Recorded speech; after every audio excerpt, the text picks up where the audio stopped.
नमस्कार, मुख्यमंत्री में आपका स्वागत है। नमस्ते, मैं हूँ याज्ञवल्क। कहानी या मसला ये है कि जन समस्याओं को सुनने के कई तरीके हैं सरकार के पास। वो जन समस्या निवारण शिविर लगाती है। हर हफ्ते 15 दिनों में पखवाड़ों में कलेक्ट्रेट में एक शिविर लगता है। मुख्यमंत्री भी अपने निवास पे जनदर्शन करते हैं। मगर इसके साथ-साथ एक नई व्यवस्था शुरू हुई है। इस व्यवस्था को कहा जा रहा है सीएम कॉल सेंटर, जिसका नंबर है 1076, यानी 1076 पे आप कॉल करेंगे, आपको यहाँ पे रिस्पांस मिलेगा, आप अपनी शिकायतों को बता सकते हैं। मैं यहाँ पे पहुँचा हूँ यही जानने, यही समझने के लिए कि आखिरकार ये जो पूरा अभियान है या ये जो पूरा मंच है वो कितना ठोस है या एकदम सतही है, और इसके आखिरकार निष्कर्ष क्या हैं, ये और आगे कहाँ तक जाएगा, कितना ठोस है, क्रॉस चेक की क्या व्यवस्थाएँ हैं। क्योंकि सरकार को सबसे अच्छा अगर कुछ लगता है तो वो लगता है दावे करना। चलिए कुछ बात करते हैं, कुछ चीज़ों को समझते हैं। जो 1076 है, यानी कि टोल फ्री नंबर की ये अवधारणा, इस अवधारणा को क्यों आखिर तय किया गया, सुनिश्चित क्यों किया गया है, वो जानने की, समझने की कोशिश करता हूँ। राहुल जी नमस्ते। सर, ये 1076 जो आप लोग लेके आए हैं, इसकी अवधारणा कहाँ से आई? क्योंकि ऑलरेडी हम जन समस्या निवारण शिविर जैसी चीज़ें तो करते ही हैं, समस्याओं को, मांगों को, सबको एड्रेस करते हैं। यहाँ क्या है? देखिए, ब्रॉडली क्या है कि ऑलरेडी जैसे सीएम जनदर्शन भी है हमारा, वो भी चल रहा है, कलेक्टर भी ज़िले में सीएम जनदर्शन करते हैं। इसके अलावा मंत्रीगण या सीएम साहब के मूव करते हैं, जाते हैं, वहाँ भी शिकायतें आती हैं फिज़िकल फॉर्म में। बट सीएम हेल्पलाइन एक अलग चीज़ है। ये जो नंबर है 1076, इसकी पहुंच अंदर अंदर गांव तक है। ये सिंपल एक फ़ोन उठा के आप 1076 पे डायल कर सकते हैं। आपको ना तो कलेक्टर के पास जाना है, ना आपको सीएम जनदर्शन में इसके लिए आने की आवश्यकता है। बहुत सारे ऐसे लोग हैं जो गांव के अंदर क्षेत्रों में रहते हैं, सुदूर एरिया में रहते हैं, उनके लिए बड़ी डिफ़िकल्टी होती है कि वो कलेक्ट्रेट तक भी पहुंच पाएँ या सीएम जनदर्शन तक रायपुर आ सकें। तो ये सुविधा बेसिकली ऐसे सभी लोगों के लिए है। वो शिकायतें वहाँ भी होती हैं, समस्याएं वहाँ भी होती हैं, तो सभी लोग पहुँच सकें, शासन तक पहुँच सकें, अपनी बातों को रख सकें, इसलिए ये सुविधा शुरू की। राहुल जी, यूँ थोड़ा सा चुप सकता है प्रश्न, लेकिन जिज्ञासा है। हम प्रचार में बहुत फोकस रखते हैं, सरकार, हर सरकार की, एक सरकार की बात नहीं है। मैं ये समझना चाहता हूँ कि एक व्यक्ति शिकायत कर रहा है, क्रॉस चेक की व्यवस्था है कुछ, कोई हमने उसका कोई स्ट्रक्चर तैयार किया है? यदि हाँ तो प्लीज़ ज़रा समझाइए।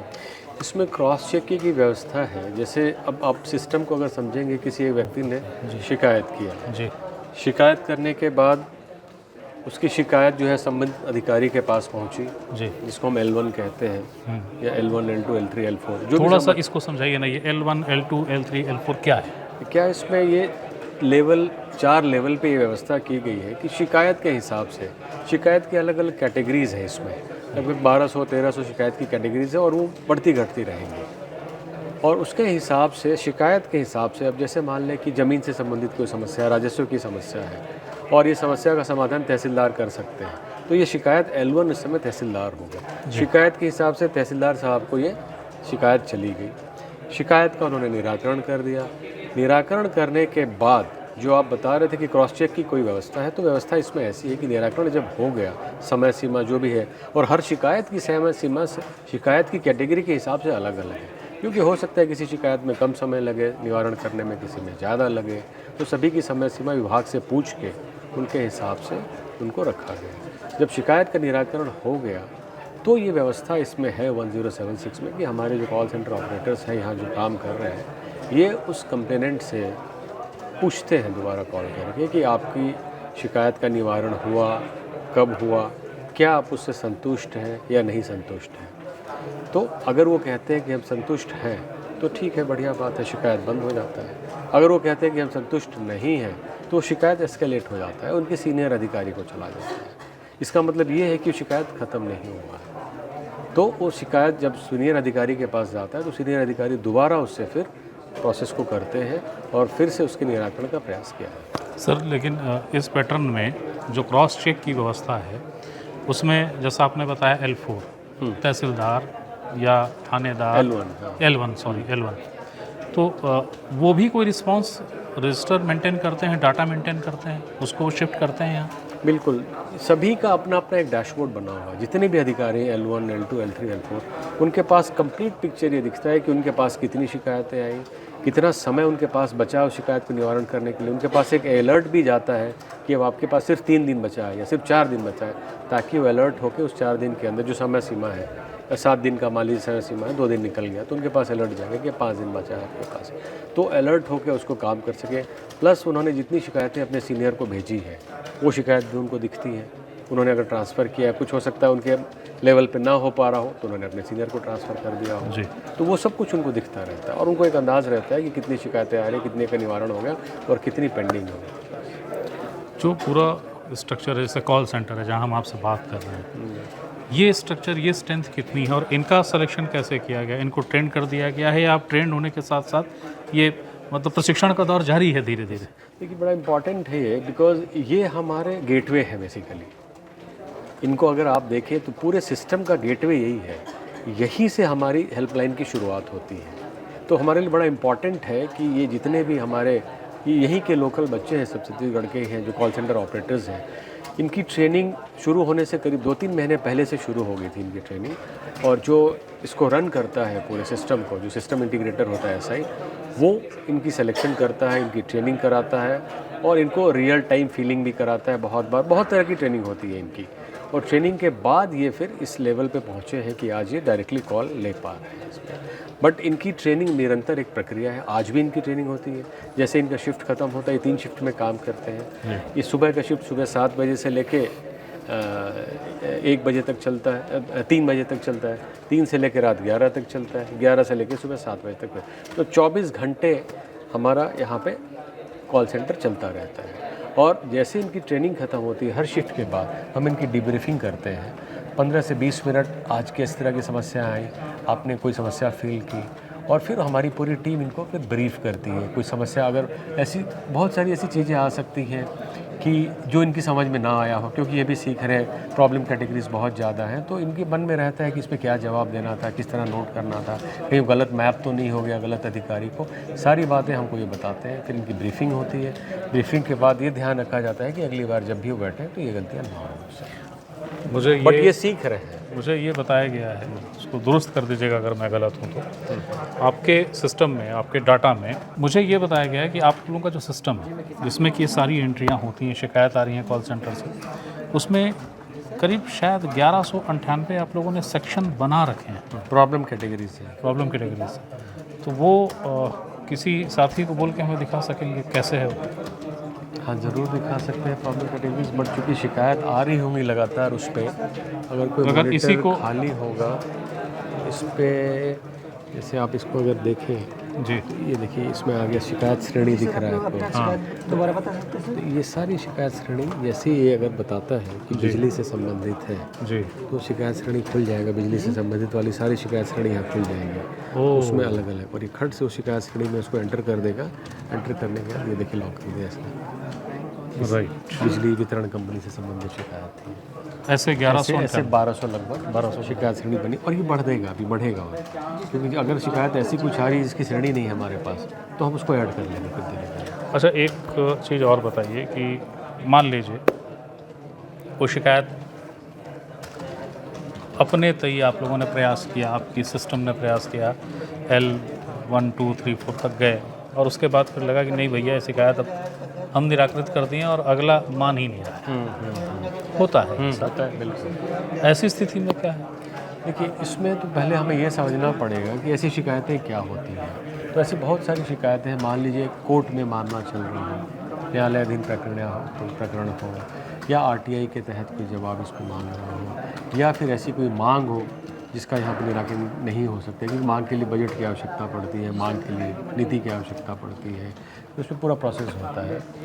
या फिर कोई अपनी सर्विस से संबंधित शिकायत मांग रहा है, कोई किसी की सैलरी को बढ़ाना हो, मान लीजिए बोल रहे मेरी सैलरी बढ़ा दे इस टाइप की, तो ये सारी चीज़ों को हम नहीं लेते हैं। अगर आ गई है तो उसको हमारे पास एक ऑप्शन रहता है कि उसको हम फोरक्लोज कर सकें, कंपल्सरीली क्लोज कर सकें, और क्लोज करने के बाद संबंधित को हम बता देते हैं कि भाई आपके शिकायत का निराकरण नहीं हो सकता है क्योंकि इस कैटेगरी में आता है। इसके बावजूद भी हो सकता है वो संतुष्ट ना हो, तो फिर उसको प्रॉपर तरीके से मतलब वो मैसेज चला जाता है कि क्यों आपकी शिकायत का निराकरण नहीं हो पा रहा है, वो उनको चला जाएगा। या तो हो सकता है मांग में आ रहा हो, या मामला न्यायालय के प्रक्रियाधीन हो, या फिर ऐसी कोई शिकायत हो जिसका यहाँ पे निवारण नहीं हो, किसी व्यक्ति विशेष के खिलाफ अपने मान्य शिकायत कर दी, वो भी हमारी कैटेगरी में जनरली नहीं है सर। तो वो सारी शिकायतों को हम मैंने जो शासकीय योजनाएं हैं जी उन योजनाओं के क्रियान्वयन में यदि कोई शिकवा शिकायत जनरेट हो रहा है, बिजली पोल स्वीकृत हो गया था, नहीं लगा, या इस तरीके की चीज़ें जिसमें सेवा नहीं मिली उनको और उससे वो उद्विग्न हुए, तो वो जो चीज़ जनरेट होगी वो ही शिकायत। सारी चीज़ों को हम ले रहे हैं। लेकिन सेवा को लेकर या सूचना का अधिकार टाइप का कोई फार्मूला नहीं है, सेवा है। किसी व्यक्ति विशेष के विरुद्ध कोई व्यक्ति शिकायत? विशेष के विरुद्ध इसमें कोई ऐसी कैटेगरी नहीं होती कि कोई दो व्यक्ति के बीच की शिकायत आप इस पर कर सको। हाँ, अगर आपस में लड़ाई झगड़ा हुआ है तो डेफिनेटली उसमें एफआईआर की व्यवस्था है। आपका एफआईआर नहीं हो रहा, आप यहाँ बताएं तो थाने को शिकायत जाएगा, थाने वाले एफआईआर करेंगे। इस पूरी, जैसा कि मैं शुरू में पूछ रहा था, आखिरकार एंड क्या नहीं, एक अहम सवाल छूट रहा है, क्या ये सही है कि नीतिगत है, आप बताना चाहें तो, न बताना चाहें तो, पर शायद बेहतर है बताना कि कई बार अगर शिकायतें निचले लेवल पे ये कह दी गई कि नहीं हो गई, उसने कहा नहीं हुई, उसके बाद फिर आप लोग शायद उस शिकायत को उसके ऊपर वाले अधिकारी को भेजते हैं और फिर वहाँ से भी अगर वो लॉग ऑफ हो गया है, तो क्या भविष्य में ये सही है कि जब मुख्यमंत्री इस पूरे प्रोजेक्ट को देखेंगे तो सबसे पहले जो बिंदु पर विचार होगा वो वही पॉइंट होगा कि ये लॉग ऑफ जो किया गया है ये किस तरीके से हुआ है? देखिए, इस पर दो तीन तरह की बातें हैं कि इस पूरे सिस्टम का उपयोग हम दो तीन तरीके से करते हैं। जैसे एक तो शिकायत हो रही है, हो सकता है कि इस पर हम एक MIS भी जनरेट करेंगे, एक पूरा मैनेजमेंट इंफॉर्मेशन सिस्टम इस पर होगा कि ऐसी कितनी शिकायतें हैं, किस कैटेगरी की शिकायतें हैं जो ज़्यादा आ रही हैं। अगर वो शिकायतें किसी पर्टिकुलर कैटेगरी में ज़्यादा आ रही हैं तो हम उस पर पूरा एनालिसिस करेंगे कि क्यों उस कैटेगरी पे ज़्यादा शिकायतें आ रही हैं। क्या हमारी नीति में कोई अगर सुधार की आवश्यकता है, प्रोसेस में सुधार की आवश्यकता है तो हम प्रोसेस में सुधार की चिंता करेंगे। अगर नीति में सुधार की आवश्यकता है तो वो भी संबंधित अधिकारी, संबंधित सचिव के पास या संबंधित विभाग को जाएगा कि इस पर आप एक बार विचार करें कि इस कैटेगरी में इतनी शिकायत क्यों आ रही है, तो हो सकता है वहाँ से उसका निवारण हो जाए। तीसरी बात जो आपने कही कि ऐसी बहुत सी ऐसी शिकायतें होंगी जिसको हमने फोरक्लोज कर दिया, उसका जवाब नहीं मिला, तो हम इन सभी शिकायतों को पढ़ते हैं कि आखिर क्यों उसको क्लोज़ किया गया, ऐसी क्या थी उसमें बात। ऐसा तो नहीं कि हमारा कोई अधिकारी एनुअल लेवल पे किसी टाइप का कोई उसमें बदमाशी हो रहा हो कि उसने क्लोज़ कर दिया शिकायत को, नहीं, ऐसा नहीं है। जितनी भी शिकायतें हमारी कंपल्सरीली क्लोज़ होंगी जी, उसकी एक टीम बैठती है, उसको पढ़ेंगी उसमें कि क्यों क्लोज़ किया गया, क्या हमारे इस कैटेगरी के बाहर था या नीति के अंतर्गत था, क्या इसको हम कर सकते थे। उसको हम एक प्रोविज़न ये भी कि उसको दोबारा रीओपन भी किया जा सकता है, ये भी पॉसिबल है। तो अगर ऐसा लगता है कि नहीं इसको क्लोज़ कर दिया गया तो सीनियर अधिकारी को अधिकार है कि उसको रीओपन भी कर सकते हैं। आवश्यकता पड़ने पे माननीय मुख्यमंत्री महोदय अगर उसका कुछ सुपरविजन कर रहे हों, उसकी समीक्षा कर रहे हों, ऐसी कैटेगरीज हम उनके सामने रखें कि साहब इनको ऐसा बंद किया, तो अगर वो कहते हैं तो रीओपन भी हो सकता है, अधिकारी भी रीओपन कर सकते हैं और वो चाहे तो उससे पूछ भी सकते हैं अधिकारी कि क्यों क्लोज़ कर दिया गया इसको। तो पूरा जो अभी जब रिव्यू होगा माननीय मुख्यमंत्री महोदय का, ये सारी बातें आएंगी इसमें, और माननीय मुख्यमंत्री महोदय इस पर बहुत ही संजीद हैं और बहुत ही सीरियसली इसको मॉनिटर कर रहे हैं और वो एक एक चीज़ की इस पर नज़र भी रखते हैं और इसका लगातार उनके द्वारा इसका वो सुपरविजन भी किया जाएगा। जो हमारे यहाँ एक लोक सेवा गारंटी अधिनियम है, जो इन्हीं शासकीय योजनाएं कब तक पूरी हो जाएं उसकी, या जो लाभार्थी हैं उनको कब तक लाभ मिल जाना चाहिए, फिर वो राशन कार्ड बनाना हो, जन्म प्रमाण पत्र बनाना हो, सबका एक मियाद है। यहाँ से जो चीज़ें आ रही हैं शिकायत के तौर पे जो आएंगी, क्या ये जाके वहाँ पर भी असर डालेंगी? यानी मैं वही जानना चाहता हूँ कि ठीक है ये चालू हो गया, आपने कर लिया, आपने कभी बता दिया कि हम क्या करेंगे, पर अंततः जाके वो शिखर जो है जहाँ पे जॉइंट होगा वो क्या है? देखिए, इसका पूरा एक अगर आप समझें तो एक इकोसिस्टम है पूरा। ये एक तरफ सीएम जन शिकायत है, एक तरफ सेवा सेतु। सेवा सेतु में जो शासन है, इन्होंने शासन की तरफ से काफ़ी सारी सेवाओं को ऑनलाइन किया जा रहा है और ये लगातार प्रोसेस चल रहा है। पिछले कुछ महीनों से इस पर लगातार माननीय मुख्यमंत्री महोदय की सबकी इस पर निगाह है और लगातार इसकी मॉनिटरिंग हो रही है।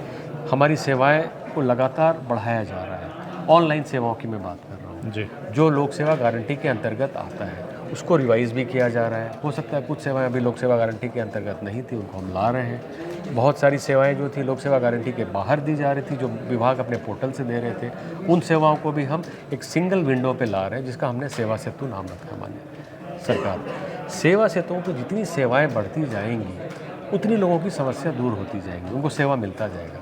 सीधा संबंध उसका सीएम हेल्पलाइन से है। सीएम हेल्पलाइन पे अगर आप कोई शिकायत कर रहे हैं कि हमारा जन्म प्रमाण पत्र नहीं मिल पा रहा है, मृत्यु प्रमाण पत्र नहीं हो पा रहा है, हमारा राशन कार्ड नहीं बन पा रहा है, तो इमीडिएटली ये जो शिकायत है ये L1 को जब जाता है, शिकायत L1 के फॉर्म में जाएगा और L1 का इमीडिएटली काम है कि जो लोक सेवा गारंटी के अंतर्गत हमारी समय सीमा है, उस समय सीमा के अंदर उस सेवा को उन तक पहुँचाना। और तीसरी जो इसमें एक इकोसिस्टम की महत्वपूर्ण कड़ी है वो हमारे CSCs हैं। जितने भी हमारे CSCs हैं, हमारे लोक सेवा केंद्र हैं, इन सभी को भी हम मतलब सरकार के माध्यम से इन सभी को एक फिर से वो लगातार मीटिंग लेके इनको कहा जा रहा है कि इन सभी सेवाओं को आप CSC के माध्यम से, लोक सेवा केंद्र के माध्यम से उनको हम इक्विप भी कर रहे हैं, उनकी ट्रेनिंग भी करा रहे हैं और उनको बोल भी रहे हैं कि सारी सेवाओं का निराकरण आपके माध्यम से होना चाहिए, क्योंकि सेवाएं लगातार बढ़ रही हैं। एक सवाल अक्सर उठता है शासकीय योजनाओं के संदर्भ में जब कोई नवाचार होता है कि ये तो 4 दिन की चांदनी है, फिर अंधेरी रात है। घुमा के पूछ रहा हूँ, दरअसल जानना चाहता हूँ क्या इतना ठोस बजट और इतना स्ट्रक्चर है, कितने समय तक का आप लोगों ने सोच रखा है? इतने समय तो हर हाल में चलाएंगे। देखिए ये तो अब चलेगा, ये ख़त्म नहीं हो सकता। इसमें लोगों को काफ़ी लाभ मिल रहा है, लाभ मिलता रहेगा लोगों को, और इन्हीं के लिए इनको बनाया गया है कि शिकायत जो है लोगों की हम तक पहुँचे, सरकार तक पहुँचे और सरकार इसका निराकरण कर सके, सेवा दे सके लोगों को, सेवा सेतु के साथ जोड़ के इसको। तो जहाँ तक विभाग का सवाल है, विभाग बिल्कुल निश्चिंत है कि ये अब ख़त्म नहीं होगा, ये लगातार चलते रहेगी। जब तक लोगों को इससे लाभ मिलता रहेगा तब तक ये सेवा चलती रहेगी। इसमें बजट की कोई समस्या नहीं है। आखिरी सवाल है मेरा आपसे, उसके बाद मैं किन्हीं और को सताऊंगा। सर ये बताइए कि जो शुरू में मैं पूछ रहा था, हम जन समस्या निवारण शिविर चलाते हैं, हम जनदर्शन चलाते हैं, तो ये जो सिस्टम है हमारा, वहाँ पे जो शिकायतें आएंगी, क्या ऐसा है कि वो शिकायतें भी यहाँ पहुँच जाएं? देखिए सभी का मकसद एक ही है, चाहे जनदर्शन हो, जन शिकायत हो, मकसद एक है सबका। वो मकसद हर तरीके से पूरा होगा। ये उसमें एक एडिशन है नया, इसके माध्यम से त्वरित गति से शिकायत तक पहुंच पाएगा। जहां जब आप कागज़ों के माध्यम से शिकायत भेजते थे उसमें समय लगता था, यहाँ शिकायत हमारे पास तेज़ी से आ पाएगा। जितनी तेज़ी से हमारे पास शिकायत आएगा उतना जल्दी उसका निराकरण होगा। और जो शिकायतें हम अन्य माध्यमों से भी ले रहे हैं उनका भी हम कोशिश कर रहे हैं इंटीग्रेशन इस 1076 के साथ हो जाए, ताकि सभी का एक कॉमन सिग्नल मिले। और एक बुनियादी चीज़ कि यहाँ शिकायतें आपको देनी है, मांग नहीं करनी है, यही ये हाँ बेसिकली शिकायत है। 1076 जो है आप देख ही रहे हैं कि ये एक शिकायत के लिए चैनल है, शिकायत के लिए नंबर है, टोल फ्री नंबर है, और शिकायत ही यहाँ पे हम एक्सेप्ट करते हैं। अगर किसी ने मांग भी अगर कर दिया तो हम उनको समझाते हैं कि मांग है और इसके लिए बजट की आवश्यकता है या जो भी है, और फिर उनको हम उसी तरीके से क्लोज करते हैं। सर थैंक यू, समय दिया खूब सारा, बहुत बहुत शुक्रिया। अब सबसे आखिरी चरण और आखिरी सवाल, आखिरी बात है जो बताना आपके लिए ज़रूरी है, महत्वपूर्ण सूचना है। ये यूं ही नहीं बना, यानी कि ये टोल सेंटर या ये कॉल सेंटर, ये टोल फ्री नंबर, हर विभाग के साथ एक व्यापक बैठक हुई, घंटों ये समीक्षाएं चली, बातें चली। वो कितने देर चली और किस तरीके से चली वो जानने के लिए आपको ले चलता हूँ मयंक के पास। मयंक नमस्ते। मयंक जी, जो ये सब कुछ आज दिख रहा है हमको, ये यूं ही तो ना हो गया होगा। हमने विभागों से जो बैठक की आप लोगों ने, वो किस तरीके से थी और कितने दिन खपाए आप लोगों ने उसमें? ये सिस्टम में एक बहुत बड़ा डेटाबेस है। लगभग सभी 44 विभाग के 146 HODs हैं, वो सभी को हमने पूरे स्टेट के मैप किया है। एक एक विभाग के साथ हमारी टीम ने इंडिविजुअल मीटिंग की है और मीटिंग करके विभाग के द्वारा क्या शिकायत श्रेणी बनाई गई है उस पर गहन विचार विमर्श किया गया है। हर विभाग की शिकायत श्रेणी को नोट किया गया है, उसमें L1 से L4 अधिकारी कौन रहेंगे इस पे विचार विमर्श किया गया है, और हर शिकायत को कितने समय में निराकरण किया जाना है इसको भी लिखा गया है। तो ये लगभग 2 महीने की हमारी प्रक्रिया थी, जिसमें सभी विभाग से हमने नोडल असिस्टेंट, नोडल अधिकारी नॉमिनेट करवाए थे। सभी विभाग सर के चेंबर पे आते थे, टाइम वाइज हमने उसका शेड्यूल बनाया था, हमारी टीम साथ में बैठती थी, विचार विमर्श करते थे, और उसके पश्चात जो शिकायत श्रेणी है जो पूरे सिस्टम की बैकबोन है वो हमारे द्वारा बनाई गई है। बैंक जी, जल्दबाजी में बस एक छोटा सवाल है। चालू हो चुका है आप लोगों का टोल फ्री सेंटर, शिकायतों को भेजा भी जा रहा है। मुझे बस इतना बता दीजिए कि प्रारंभिक ही सही, पर जो सोच के ये स्ट्रक्चर आप लोगों ने बनाया, रिस्पांस कैसा आ रहा है जनता की ओर से भी, और मूल जो तंत्र है हमारा, जो बॉडी है, वो कितना क्विक रिस्पांस कर रही है, कितनी गंभीरता से ले रही है इसको? जनता से तो काफ़ी अच्छा समर्थन है, काफ़ी ज़्यादा फ़ोन्स आ रहे हैं, हमारी सारी लाइन्स अभी बिज़ी चल रही है। पिछले 5 दिनों के आंकड़े जो हैं वो लगभग 14,000 से ऊपर शिकायतें हमारे पास आई हैं, और अच्छी बात यह है कि समाधान भी उतने ही सही तरीके से और विभागों के द्वारा किया जा रहा है। लगभग स्टेट के 7,500 से ऊपर अधिकारी इस सिस्टम में ऑनबोर्ड हो चुके हैं। ये अपने आप में एक बहुत बड़ी बात है। 1400 से ऊपर शिकायतों का समाधान अभी हमारे सिस्टम पे दिख रहा है, तो ये एक बहुत अच्छी व्यापक व्यवस्था है जो इतने कम समय पे अभी सुचारू रूप से चलना शुरू हुई है।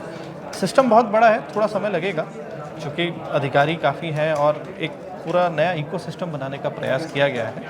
सो हमारा प्रयास अभी ये है कि धीरे धीरे लोगों को समझ में आए कि एक शिकायत की एकीकृत प्रणाली है। आप शिकायत से संबंधित कुछ भी यहाँ पे कर सकते हैं, समाधान मिलेगा ये श्योर है, बिकॉज अधिकारी को उसका जवाब देना पड़ेगा। वो जवाबदेह है उसका? हाँ, उसकी जवाबदेही है, और जवाबदेही ये विभाग ने ही बताया, ये हमने नहीं बोला है, सुशासन विभाग ने, संबंधित विभाग ने बोला है कि अगर यह शिकायत श्रेणी है तो इसका जवाब इतने दिनों के भीतर आपको दिया जाना है। अगर नहीं देते हैं तो आपके ऊपर जो अधिकारी हैं उनको वो शिकायत श्रेणी शिफ्ट हो जाती है। इसमें एक और छोटा सा पॉइंट मैं आपको बताना चाहूँगा कि इसका जो आर्किटेक्चर हमने डेवलप किया है वह इस मूलभूत पॉइंट पे किया गया है कि ब्लॉक लेवल को जो हमारे अधिकारी हैं सामान्यतः उन पे सबसे ज़्यादा जोर है कि वह शिकायत का निवारण L1 लेवल पे करेंगे। L2 लेवल पे जनरली हमने जिला लेवल अधिकारी को रखा है। L3 संभाग HOD या डायरेक्टर लेवल के जो अधिकारी हैं वो हैं, और L4 में हमने सचिवालय या HOD कई जगह है उनको रखा गया है, ताकि हर जगह पे यह प्रयास किया गया है कि शिकायत अगर ऊपर आती है तो संबंधित कार्यालय प्रमुख को पता चले कि ये शिकायत का निराकरण नहीं हो पा रहा है, तो वह ध्यान देने का प्रयास करें कि क्या कारण है कि शिकायत का निराकरण नहीं हो रहा है। आखिरी सवाल, उसके बाद हम आपसे विदा लेंगे। ये जो आप लोगों का नंबर है टोल फ्री, जिस पे ये कॉल सेंटर काम कर रहा है, तो वो उस मतलब कितनी जगहों पे है, कितने लोग एक बार में कॉल करेंगे तो यहाँ पे वो रिस्पांस मिलेगा? 60, 75, 80? अभी 60 चैनल हमने खोले हुए हैं, तो 1 सेकंड में 60 कॉल एक बार आके यहाँ पे लैंड कर सकते हैं। इसका पूरा एक सिस्टम है, आप उधर देखेंगे तो एक SIP होता है, एक पूरा सिस्टम बनाया हुआ है, और लगातार कॉल्स आते हैं और फिर कॉल माइग्रेट होकर जितने आप कॉल सेंटर एग्जीक्यूटिव्स देख रहे हैं उनके सिस्टम पे जाते हैं। आप सिस्टम पे देखेंगे तो वो नंबर भी प्रदर्शित होता है, और एक नंबर से कितने बार फ़ोन आ रहे हैं और कितनी शिकायतें उन्होंने दर्ज की है वो भी कॉल एग्जीक्यूटिव अपने सिस्टम पे देख सकते हैं। ये पूरी व्यवस्था यहाँ पे हमने करने का प्रयास किया है। बहुत बहुत शुक्रिया मैम जी, अपना समय दिया। तो ये है कुल जमा कहानी 1076 टोल सेंटर की। कोई भी योजना आलोचना का शिकार हो सकती है, ये भी हो सकती है। क्यों हो सकती है, उसकी एक प्रमुख वजह ये जान लीजिए कि आलोचना उसकी होगी जो काम करेगा, ये एक बेसिक कारण है। इसके अलावा आलोचनाएं सियासती भी हो जाती हैं, तो बहरहाल मैं उस पर नहीं जाऊंगा। मैं दरअसल सिर्फ आप लोगों के लिए ये जानने समझने आया था कि ये जो एक टोल फ्री है 1076, आखिरकार इसका ढांचा कितना मजबूत है, ये नींव कितनी मजबूत है जिस पे पूरा स्ट्रक्चर खड़ा है, और आखिरकार अगर ये नींव मजबूत है तो हाँ, जन प्रतिसाद जो देना है, जो संकल्पना है इस योजना की, वो सफल होगी या नहीं होगी। यही सब कुछ इस बातचीत का सार संक्षेप था। आप तक पहुंचाना ज़रूरी था, क्योंकि हर सूचना और जानकारी का अधिकार सिर्फ आपका है, मैं सिर्फ माध्यम हूं। फिर कोई सूचना हो या जानकारी, वो देने आपके सामने फिर हाजिर होऊंगा। तब तक के लिए प्रणाम।